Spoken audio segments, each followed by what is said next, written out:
love that elevates. The love that lifts you up is the love that lasts. The Fab Four of philosophy, Buddha, Marcus Aurelius, Machiavelli, and Carl Jung, stand in the periphery, observing a couple sitting in silence, holding hands with a grip that suggests they are one organism. Buddha, softly, tracing the edge of a fallen leaf. Look at them. They cling to the sunset as if the sun won't set.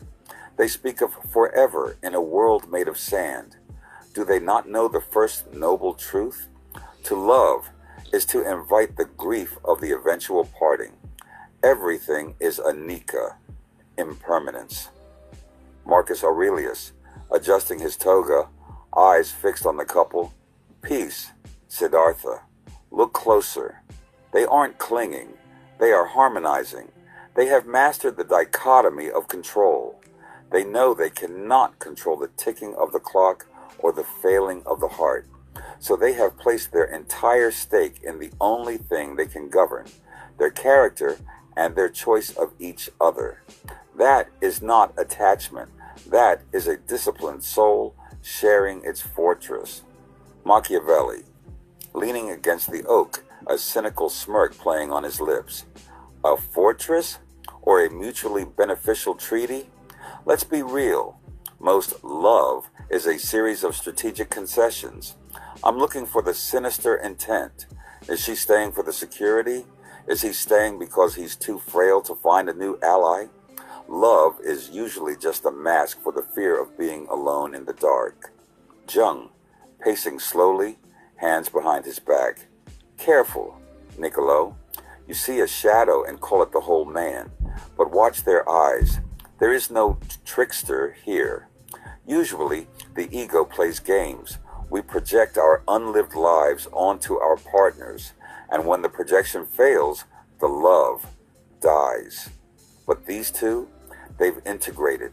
They recognize their own souls in the other's mirror decades ago. They aren't two halves. They are two wholes who chose to walk the same path. The woman, 70s, to her husband. You know, I was thinking about that summer we met. We weren't children. We were 30, bruised just enough to know what we didn't want, but whole enough to know what we needed. The man, 70s, smiling, his voice like gravel and silk. We were evenly yoked, as they say. I didn't need you to complete me, Sarah. I needed you to elevate me. I saw in you a piece that I wanted to protect, and you saw in me a strength you could lean into without it breaking. Buddha, interrupting, but the I and you are illusions. By saying mine, you plant the seeds of suffering. Marcus Aurelius, silencing him with a hand. Let them speak. They are proving that within the flux of the universe, 2 points can remain constant to one another. That is a Stoic victory. The woman, it's the protection of peace that did it. Remember the storms? Not the literal ones, the years of doubt, the losses. Most people think love is a feeling, but for us, it was a sanctuary. We built the walls thick so the world couldn't get in, but we kept the windows large so we could see the light together. Machiavelli, squinting, a sanctuary or a closed system. Where is the leverage? Where is the power dynamic? The man, as if hearing him. There is no power here, Niccolo, only grace. You see, when you're evenly yoked, the weight doesn't fall on one neck. We pull the plow together. If I stumble, her strength carries the line. If she tires, I lean into the harness. It's not about who leads. It's about the fact that the work gets done because we are both committed to the same field. Jung, exactly. They've moved past the animus and anima battles. They have achieved syzygy, the divine union. They don't have to trick each other into staying because they've already faced their shadows together. There's no hidden sinister intent because there's no hidden self. The woman, it's a love that inspires you higher. You never let me settle for a smaller version of myself. You looked at me at 30 and saw the woman I am today at 70. You loved the potential until it became the reality, the man. And you grew with me. We didn't stay the people we were in that coffee shop. We grew into each other, like two trees with intertwined roots. If you pulled us apart now, the ground itself would crack.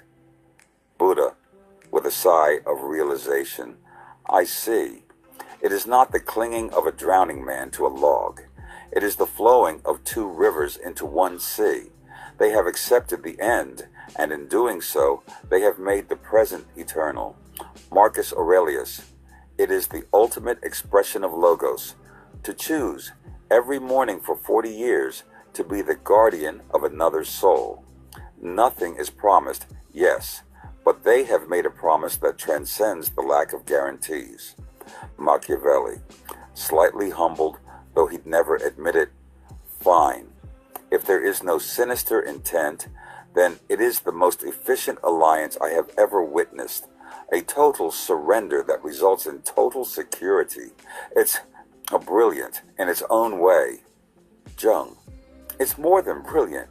It's the realization of the self. They have found the love that lifts. The love that doesn't just survive the world, but makes the world worth surviving. The man, squeezing her hand, till God takes us, Sarah. The woman, and even then I'll be looking for you in the light. The Fab Four, in unison, bowing slightly as they fade into the shadows.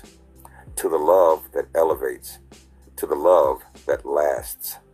Thank you for your few minutes of attention.